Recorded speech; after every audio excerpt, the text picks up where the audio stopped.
Hey, what's up, everybody? This is Charles Sabansi. I want to welcome you guys to another episode of the DREAMERSPRO show. We cover everything from sports, hot topics, classic debates, entertainment. We'll give you guys a fresh perspective on things and how we see them. And today we got a certain kind of show for you guys. Before we get into it, please make sure you like the video and sub to the channel. And be sure to hit all notifications to be notified the second we publish our content so you don't miss anything. Let me get into this topic here. Now, Stephen A. Smith has been on a tear recently, and he's been coming for LeBron. Right, he's been coming from LeBron, and you know what? He said he would. He said that after LeBron and and JJ Redick did their podcast, he said he thought it was a strategic move to kind of have JJ Redick arguing on his behalf, and he said it's going to be something that's going to work with everyone, with the exception of him. So what happened yesterday? Stephen A. Smith drops a show, and he was essentially reacting to what LeBron James said on his show about, the 2011 Miami Heat. And Stephen A. Smith got very, very upset to the point where he even cursed. And he said, "This is bull, you know what?" Referring to what LeBron James was talking about. And I was like, well, damn, I didn't see this one coming, Mr. Smith. So actually, for those of you who didn't get a chance to hear what he said, we want to just quickly play it as a quick refresher. Just to give this video some context here, and I'm going to come back and get into the show. Take a listen to what Stephen A. Smith had to say about LeBron yesterday. Let me get this out of the way. It's pretty damn good. I give both of them mad credit for it. We should all watch it. We want to hear about the subject of basketball. Those are two brothers worth listening to, no doubt about it. But that doesn't mean that occasionally LeBron don't get on my damn nerves, or he won't get on my damn nerves. Because he said something this week that caught my attention about his early years with the Miami Heat, meaning year one in Miami, and talking about filling out that roster around him with Dwayne Wade and Chris Bosh. Before I even go any further with my opinion, which I will openly confess pissed me off, take a listen to this clip, please, courtesy of 342 Productions and Uninterrupted. Check this out. My first year in Miami, we had a big three, and everyone said it's a super team this, super team that. But we had to build our team around all minimum guys, which was still okay, but we didn't fill out the complimentary guys enough. Yeah, we had Rio, we had Udonis, but we didn't have enough as far as enough complimentary guys to actually make it all work. And we still made it to the finals. And we still probably should have won the finals, but I still give credit. Listen, it is what it is. You win and you lose, and we lost. There's no Dallas good, and they hit a stride at the right time. Dirk was unbelievable. But my second year, we was able to grab some complimentary players and role players that really I'm talking about superstars in their roles.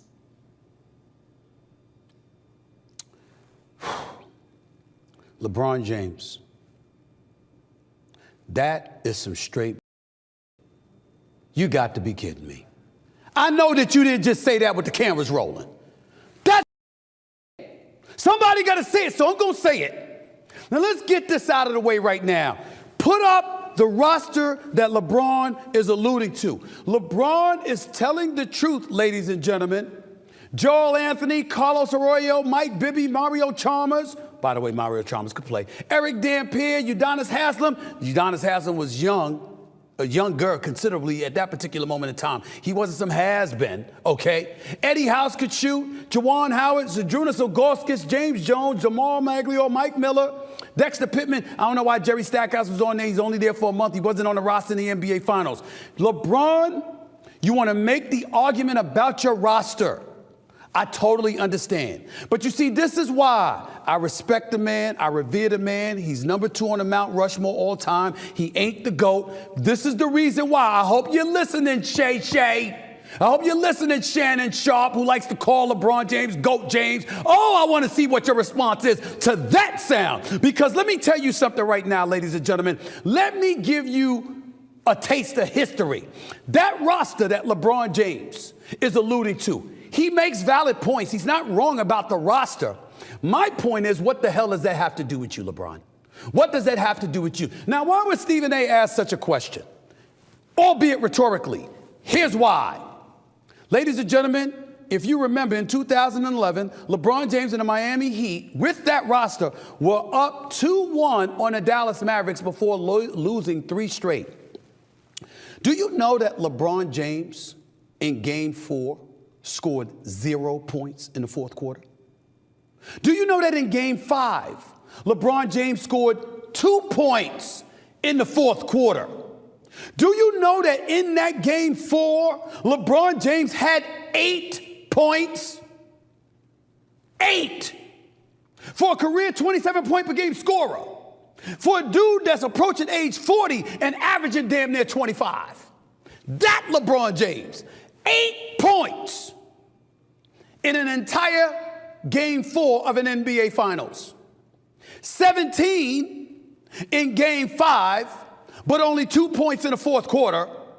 And in Game 6, he had 21. Significantly and precipitously lower than his average. This wasn't about the roster. You didn't lose to the Miami Heat because of your roster. You lost to the Miami Heat because of you. Because you weren't who you are. The LeBron James that ultimately learned to become a champion. The LeBron James whose resume elevated and changed forevermore. Who showed us that he could be a champion. Who reminded us again by winning back-to-back championships. Who ultimately years later overcame a 3-1 deficit and beat the Golden State Warriors in the NBA Finals. You weren't that dude in 2011. I don't give a damn about no roster. You had D. Wade. You had Chris Bosh. You had the Haslams and the Eddie Houses and the Mike Millers of the world. You had a 2-1 lead in the NBA Finals. And guarded by everybody from Jason Kidd to Deshaun Stevenson, to J.J. Barea, to Jason Terry, there was an APB out for you in the fourth quarter. That was not about your roster. That was about you. Period. There's no way around that. I don't care about the roster. The roster didn't stop you from averaging over 25 throughout the season. The roster didn't stop you from getting to the finals. The roster didn't stop you from being up 2-1 in the finals, even when Dirk Nowitzki was scoring points. What stopped you was that you were nowhere to be found in the fourth quarter. So you heard what he had to say there. So what happened yesterday, there was a segment on ESPN First Take. And on the panel, they had Austin Rivers, Doc Rivers' son. And they were talking about the most influential NBA player currently. And then Austin Rivers spoke about Kobe, spoke about Jordan, spoke about Stephen Curry. And then Monica spoke as second, and then he spoke. And as Stephen A. Smith was speaking, he said something, and I'm like, bro, what is going on right now? He started going at the Shannon Sharpes and the LeBron fans of the world, where he essentially said, basketball people, only people that know basketball have Michael Jordan as the GOAT. Essentially saying that if you have any other player, or LeBron in this case, as the GOAT, then you don't know anything about basketball. And I'm like, yo, what is going on with Duke right now? Like, what is going on? Like, what are we doing? What are we doing? Right? What's going on? But before we even get into that, this video is brought to you by our sponsor, PrizePicks. PrizePicks is really simple. Instead of just selecting a team, you just select 2 or more players, pick more or less their projected stats, and then you place your entry. For example, this week, I'm selecting 2 entries. Stephen Curry for more than 25 points, and then I got Anthony Davis for more than 2 blocks, and Damian Lillard for more than 4 3-pointers made. PrizePicks is also the only daily sports platform with an injury insurance policy. So for example, if you have a player who gets injured in the first half and doesn't return to the second half, that player gets automatically rebooted. What I also love about PrizePicks is that it offers weekly promotions like Taco Tuesdays. Each Tuesday, PrizePicks discounts select player projections up to 25% to provide even more value. So go to prizepicks.com/CLNS and use code CLNS for a first deposit match of up to $100. That's go to prizepicks.com/CLNS, use code CLNS for a first deposit match of up to $100. And once again, once you support this sponsor, you're supporting this channel. Thank you. So what we want to do is we want to play what Stephen A. Smith had to say. It's only about a minute or so. I want you guys to take a listen to what he had to say about people who don't feel that Michael Jordan is the greatest player of all time. Take a listen to that there. Well, listen, I agree with you, Eminem, and the breakdown that Austin gave was right on point, no doubt about that. And by the way, anybody that knows basketball is a Jordan guy, personally. Let's get that out the way right now. Anybody that knows basketball is a Jordan guy, okay? Just go ahead, go back and watch the tape, all right? But in the end, what it comes down to is this. To answer the question directly, biggest influence on NBA today is Steph Curry. Yes. There's no doubt about it. Yes. And you're right about Allen Iverson and the culture part. But we're talking about today. And when we see, it's one thing when you can point to little kids in the streets and what they're trying to do in terms of shooting the three and all of this other stuff. No, you don't even have to go there. All you have to do is go to the NBA. Look at you've never seen people jack up threes now. Jack up threes before the way they're jacking up threes now. All right? Now, one could easily argue, and Austin, you'll appreciate this, along with you, Eminem. I could give credit to Mike D'Antoni. That's what I was thinking. And Steve Nash. Yes, So you heard what your man had to say. I got to say, what's going on? There's something that either LeBron is doing that's irritating Stephen A. Smith, or maybe Shannon Sharpe has said, or maybe things that are being said. I don't know what it is. But for him to say that, obviously he's talking about LeBron, guys. Obviously he's talking about the Shannon Sharpe. Now, here's something that occurred to me while he said it yesterday. What could also be a play, and I could be 100% wrong about it, is maybe Stephen A. Smith is also saying these things to get a response out of JJ Redick and LeBron James on his show. Or he's saying that to create a topic, a discussion on ESPN First Take to drive ratings. And these are all smart things to do, by the way, if you're trying to generate, attention and views and clicks and all of that. It's very, very smart. But let's get into the actual comments of only basketball people have Michael Jordan as the GOAT. Listen, I'm a Kobe Bryant guy, right? I'm a Kobe Bryant guy. I have him in my top 3. But I myself concede that MJ is the GOAT. A lot of people do. What's interesting about Jordan is the following. Jordan is able to get his rivals, fans that are fans of other players, all to agree that, hey, listen, this is my favorite player of all time, but Michael Jordan is the GOAT. It's quite unique. Like, you have Kobe fans that would admit it, Bird fans that would admit it, Magic fans that would admit it. Then you would have Larry Bird himself who would admit it, Magic Johnson who would admit it. You have Kobe Bryant who will admit. You have all of these guys, rivals and all of that stuff, and they will all say Jordan is the GOAT. It's very, very unique. Whereas if you have LeBron fans, it's usually LeBron fans that are saying he's the GOAT. That's about it. Only LeBron fans believe LeBron is the GOAT. But other NBA fans usually don't believe that. So when Stephen A. Smith says that basketball people say that Jordan is the GOAT, to a certain extent, it's true, right? It is true that a lot of basketball heads say Michael Jordan is the greatest player of all time. To me, listen, I don't know if I told you guys a story. I remember it was back in maybe 2008 or thereabout, 2008, 2009. And I'd watched a video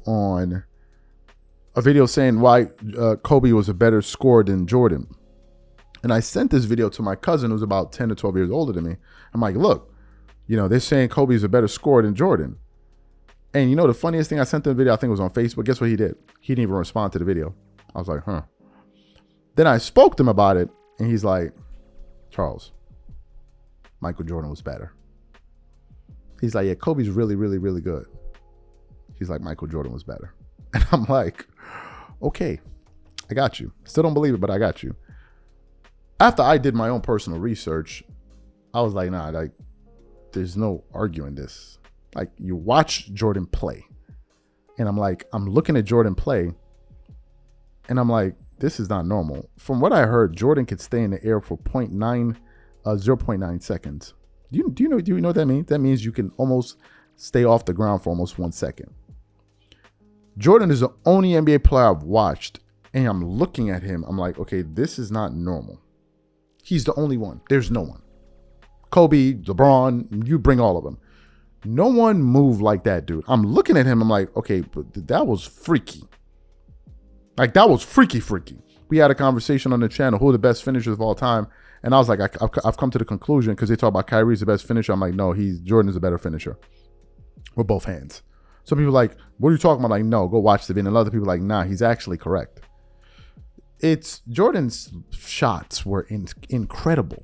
Like, you're watching him. It's almost like a miracle unfolding in front of you. It's incredible. And then you have the eye test, and then you go now to look at his accolades, his accomplishment. And you're like, this is insanity. And you quickly come to the realization, regardless of whoever your favorite player is, you can't topple this guy. There's nobody. There's no succinct argument for, and people try to make it unsuccessfully, and that's why they can't convince anyone.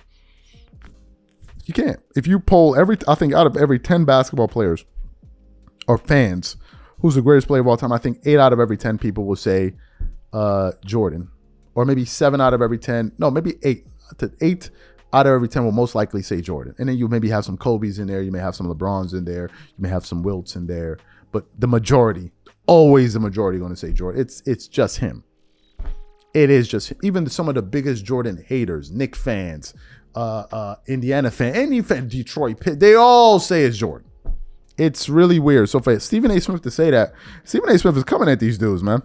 He not playing with you dudes, and I'm here for all the smoke. What I want to know from you guys, what do you think about Stephen A. Smith's recent crusade against LeBron fans and going at LeBron James himself? Whatever you guys think, leave your thoughts in the comments. Catch you guys on the next show. Peace.